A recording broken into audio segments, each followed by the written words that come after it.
It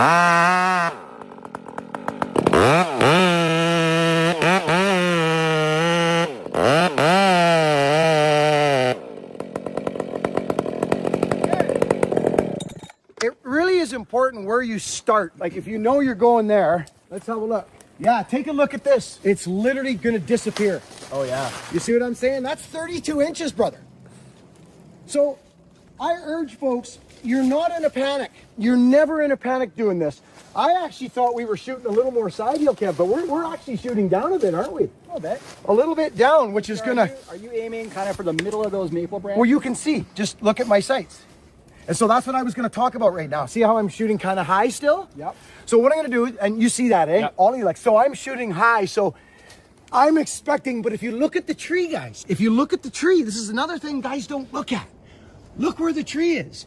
The stump is here, yes, but this tree literally goes out a bit, so that crown is actually gonna be off my center line. If that was a straight pole, it would go like this, but it actually bends out and goes like this. So, and I also am gonna expect a little, it's a tall tree, so they do drift. This is stuff that comes way down the road, Ollie, for you. But in general, undercut, back cut, keep it clean, no Dutchmans, just clean up. Forget this, all these weird cuts. Just forget about them for years to come. Yep. You don't need them. You don't need them. That's what wedges are for. So we're in plenty. I'll probably squeak that a little, Ollie, just to get it to go a little more on course, but we're there, brother. Like, I mean, we're running on a bar right now. Let's reset.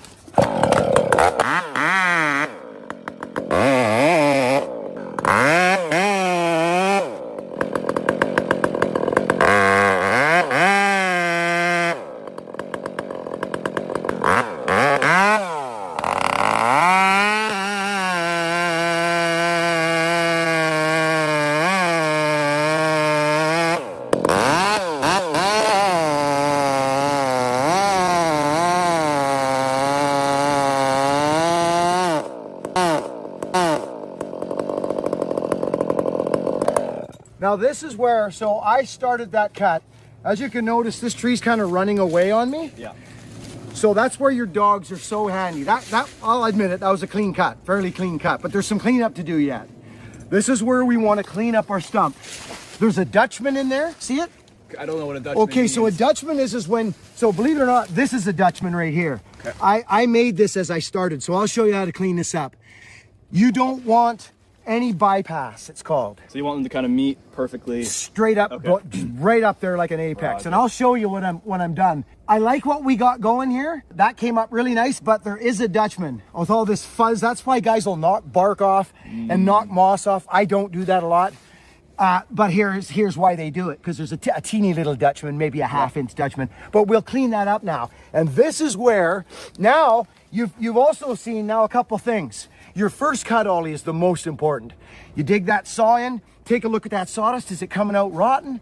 Is it sound? The saw tells you lots of stories on that very first cut. You sink in, you go, whoa, hold on, this just, brown goo and stuff. You stop. Yeah. Okay, well, I got to change my plan here, If we were shooting straight side hill, like up here on the high side, straight like we talked about, Kev, you would probably have to bang this thing.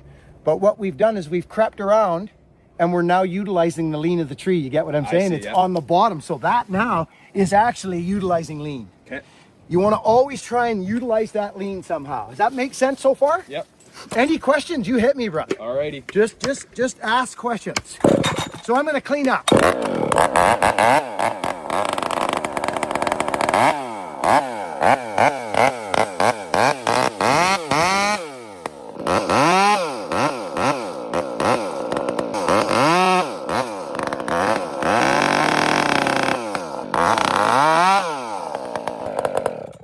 Clean undercut. You saw what I was doing there. Yep. So how come such a small amount of the Dutchman makes such a big difference? Because you cleaned up, there was even a little tiny bit left, maybe a 1/4 inch, and you're still getting in there. So what'll happen, certain woods are more forgiving. Cedar's soft. Yeah. If that Dutchman was just out on the corner, you know what I mean? I'll show you. I'll show you when we're done. Okay. What'll happen is the tree will go like this. It'll start going. It'll hit that little plate, that little Dutchman, and it'll go like this.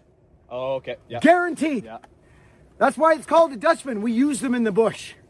We use them as such a thing called a working Dutchman. Okay. But as you can notice, there's still a Dutchman there a little teeny bit, but it's up high and there's a space, and I'm not happy.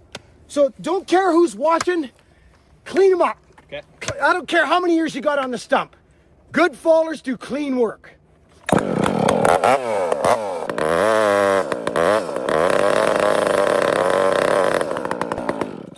Okay, so this is an interesting video for us because I don't usually do this, do I, Luke? I don't usually there's videos of me doing this, but the major question asked in this video, Ollie, will be, how do you line up that freaking Humboldt? How do you, well, by doing a million of them. Yeah. There's no, you can put your dogs and you can get down here and rest those dogs right in that, like this, Ollie, like, you know what I mean? Like when you go to, you got that top cut in, get those dogs in there like that, right? Yeah. Right here, make sure you're apex and get down and just look. You know, in the beginning, just take a freaking look. There's no magic to it. It's repetition. Yep. It really is. And there's guys will tell you, oh, do this, do that. And you go do that. And that didn't work out for me. I got a freaking 6-inch Dutchman. So it's just time. Take your time. This is plenty of an opening. It'll be fine. I could make it wider, but I'm not going to. But if we wanted to, we can.